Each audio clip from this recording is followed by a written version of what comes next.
Today I would like to show you the difference between phishing-resistant authentication and regular multi-factor authentication. There is a huge difference and very important difference from the security point of view, because standard multi-factor authentication is a combination of two different authentication methods out of three possible authentication methods. One authentication method, the typical first factor, is the username and password, which is something I know. If you want to prefer multi-factor authentication, it means you need to do also something else. So the possible second option would be something I have, which can be my phone or some specific application installed on my phone or some specific hardware device, my computer, and so on. Or it can be something I am, which is, for example, my fingerprint, iris scanner, and so on. So multi-factor authentication is a combination of two different authentication methods. The problem with regular multi-factor authentication is it's not phishing resistant. Imagine a situation where a threat actor sends a phishing email or link in general to one of your employees or to you. The employee fills in the credentials on the malicious website, so the username and password. The attacker gets this information. Now maybe you are saying, okay, but there is multi-factor authentication required for our corporate identities, so it's not so big deal. Well, if the malicious website is some form of a proxy, such as, for instance, Evelgenix, the malicious website can pass these credentials in real time to the real authentication website, which in Microsoft Cloud world is the login.microsoftonline.com. So the proxy passes these credentials to the real website, authentication website. The real authentication website then returns the MFA prompt, and the proxy sends this MFA prompt directly to the end user, again in real time. So the user on the malicious authentication website sees actually the same authentication prompt that they normally see on the right website, on the Microsoft authentication website, on login.microsoftonline.com. And also the user gets this MFA prompt to their phone. If you have number matching enabled, which is now enforced for all tenants, if you use Microsoft Authenticator application, the user sees on the malicious website the prompt with the 2-digit code. The user puts the 2-digit code to their Microsoft Authenticator application on their phone and are signed in. But the threat actor gets access to the access token and refresh token, including the MFA claim, which means that the threat actor now can satisfy any multi-factor requirement for any cloud service that's integrated with Microsoft Entra ID. So they can use the refresh token to sign in also to other services and get access tokens also for the other services, which is a problem, obviously. And that's the reason why its standard MFA is not phishing resistant, because of this. And that's also the reason why phishing resistant authentication has been introduced. Because these phishing attempts that are just proxies that proxy the request and response between the user and the legit authentication website are getting more and more common.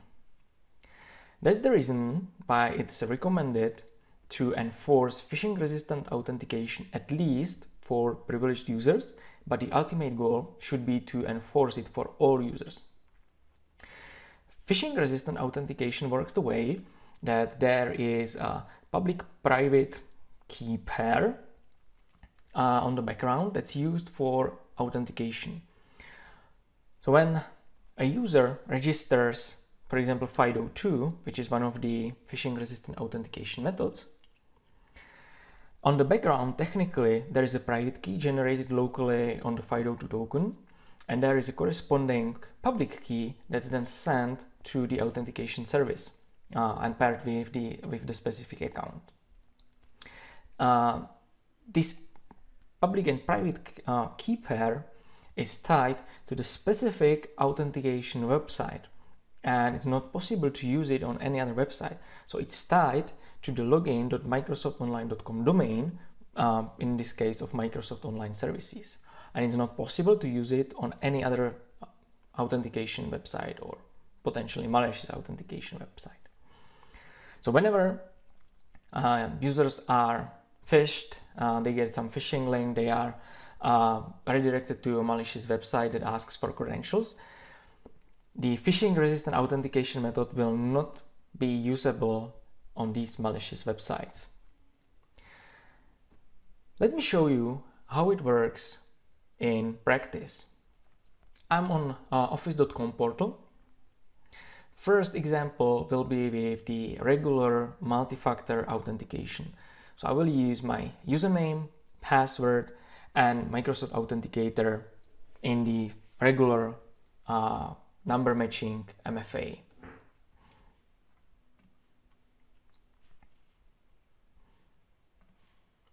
So I type in my username here, click next, type in my password here, click sign in, and I get the standard MFA prompt via the Microsoft Authenticator application that you are probably very familiar with. So I type in 96 to the Microsoft Authenticator application and I'm signed in.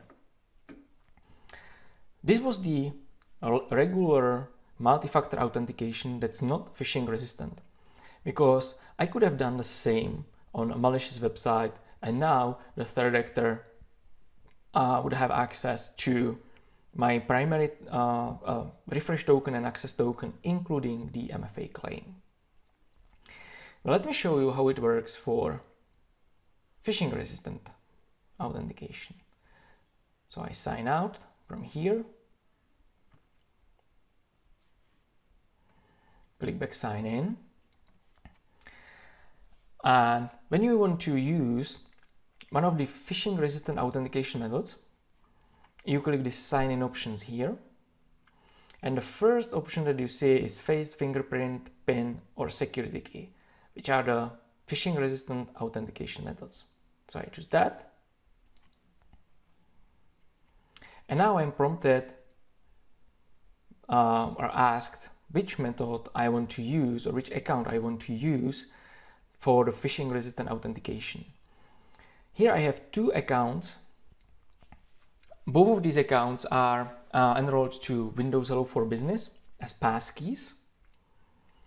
So this is the default option that you can use right away. If you want to use some other option for authentication, you can click this use another device, which shows you all other possible options that you can use for authenticating to Microsoft Cloud Services. So the first option is iPhone, iPad, or Android device, which simply is a passkey on your phone or tablet. Second option is security key, which is the standard FIDO2 hardware key. And the third option is this Windows device, which is Windows Hello or Windows Hello for Business with enrolled passkeys. So I want to use security key. So I click security key because I have FIDO key connected to my computer. Now I need to type in the PIN for the security key because that's one of the requirements, that the key must be protected with at least 6-digit long PIN. So I type in the PIN. Another requirement is physical presence. You need to prove that you are physically by the security key. So I need to touch the key. I touched the key now, and now the key is unlocked, and I see all accounts that I have enrolled on the FIDO2 key. As you can see, there are multiple accounts enrolled on the FIDO2 key. So it's not one-to-one, you can have multiple accounts enrolled, which is really good because especially administrators usually have multiple accounts enrolled.